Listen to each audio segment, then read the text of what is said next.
BJP সরকার গঠনের মধ্যে আমরা ক্ষমতায় এলে ৪৫ দিনের মধ্যে রাজ্য সরকারি কর্মচারীদের ৭ম পে কমিশন কার্যকর করব। বকেয়া বেতন এবং জাতীয় মান অনুযায়ী বেতন সংশোধন করব। ২৬শে ডিসেম্বরের মধ্যে সরকারি শূন্য পদে কোনো ঘুষ ছাড়াই স্বচ্ছভাবে পূরণ করা হবে।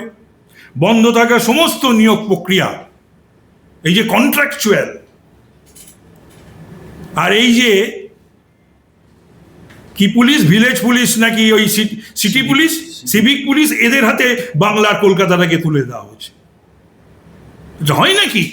তৃণমূলের নিয়োগ দুর্নীতির কারণে যেসব চাকরি প্রার্থীর বয়স পেরিয়ে গেছে তাদের জন্য আমাদের সরকার নিয়োগ পরীক্ষার 5 বছরের বিশেষ ছাড় অর্থাৎ এজ রিল্যাক্সেশন করবে।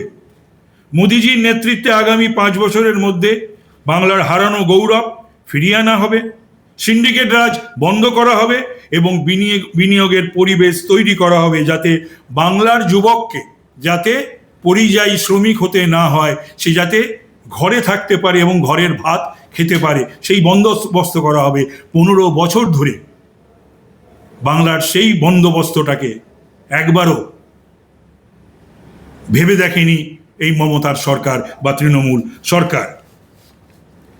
বিজেপি সরকার এলে 100 দিনের কাজের টাকা সরাসরি উপভোক্তাদের ব্যাংক অ্যাকাউন্টে চলে যাবে এবং পঞ্চায়েত স্তরে লুটপাট বন্ধ করবে। মা বোনেদের মর্যাদা রক্ষায় শক্তিশালী আইন প্রয়োগ করা হবে এবং মহিলাদের নিরাপত্তা ও ক্ষমতায়নকে সরকারের সর্বোচ্চ অগ্রাধিকার দেওয়া হবে।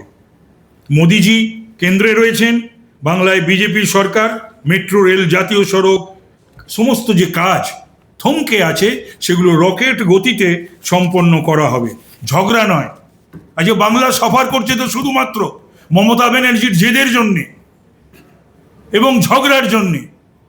বলুন, এর পূর্বে বাংলার রাজনৈতিক বিরোধিতা ছিল, আছে, থাকবে। কখনো ভারতবর্ষের কোনো অবিজেপি সরকারের মুখ্যমন্ত্রী এই ব্যবহার করছে, এত ঝগড়া করেছে? বাংলাতেও নয় কখনো, আর বাংলার বাইরেও নয়। তার ঝগড়ার কারণে আর তার অ্যাটিচিউডের জন্যে বাংলার 10 কোটি মানুষ সাফার করছে। মোদিজির যে সবকা সাথ সবকা বিকাশ, এই মন্ত্রকে পাথেয় করে পশ্চিমবঙ্গ হবে ভারতের প্রগতির প্রধান ইঞ্জিন। ডাবল ইঞ্জিনের প্রধান ইঞ্জিন হবে ভারতবর্ষের উন্নয়নের প্রধান চালিকা শক্তি হবে, প্রধান ইঞ্জিন হবে।